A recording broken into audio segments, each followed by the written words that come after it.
What do you hear out of Chicago? What Chicago wanted to see was Mitchell Trubisky showing what he shows in practice and taking it into a game. This has been a consistent problem throughout the years with him. He looks good in training camp. He looks like he's doing the things they want him to do in practice. The games start, and he plays differently. That showed up in the first 3 games of the season. They looked at it Sunday, said, look, we've had enough. Let's see what Foles can do. I'm not even sure they thought they were going to come back and win that game, but they did. And obviously, after that happened, there was no question who was going to start next week. So, Greg McElroy, let me come to you. It's not often that we see a quarterback benched on a 2-0 football team. What does this decision happening when it did say to you?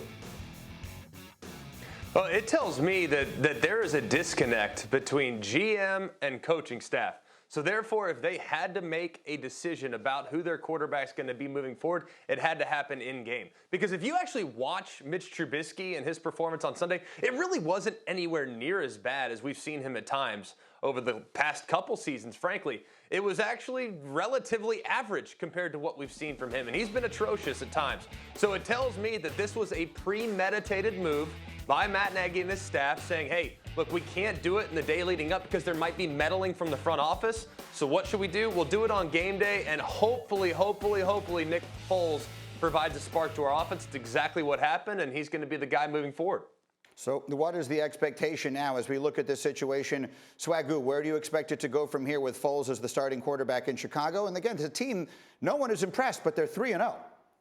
Well, to what Greg just said, it was premeditated when they signed Nick Foles in the damn offseason.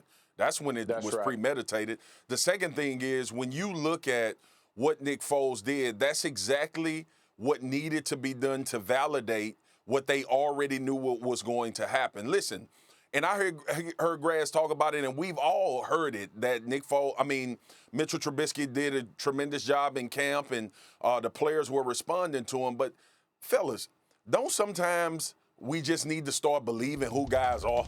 Like, at some point, and I get killed a lot for saying this guy is not what you think he is, or this guy is that.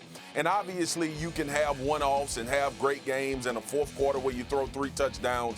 But are you consistently feeling great about Mitchell Trubisky being the starter for the Chicago Bears? You are lying to yourself and everybody else if you believe the answer to that question is yes. So, listen, the Chicago Bears knew who Mitchell Trubisky was. They wanted to give their first-round guy one more shot, like the Titans did Marcus Mariota, and inevitably, this is what was going to happen. It's Nick Foles' job going forward, and they hope that he can take them where they need to go. Jeff Saturday, quick thought. Yeah, no surprise. Swagoo said it. They brought Foles in to start. He starts. Listen, he threw 3 passes over 20 yards in the fourth quarter. Trubisky threw 2 in the 3 games that he played and started. So that's what they were looking for. Completion percentage isn't going to be much different. At the end of the day, he's going to make bigger plays, and that's who Nagy wanted to play. That's what's going to happen. But Dan Graziano is not convinced that this move is permanent. Tell everybody what it is you said to me before. There's nothing in Foles' history that indicates he can start the remaining 13 games without incident. He's had injuries. He's been benched for guys like Case Keenum in the past. He was benched for Trubisky a month ago. So, look, this isn't over. I believe Trubisky will start more games for the Bears this season. It's all about Foles' history and who he's shown us he is. And honestly, everybody wants to say it's the rest of the year and this is all set. It's Nick Foles.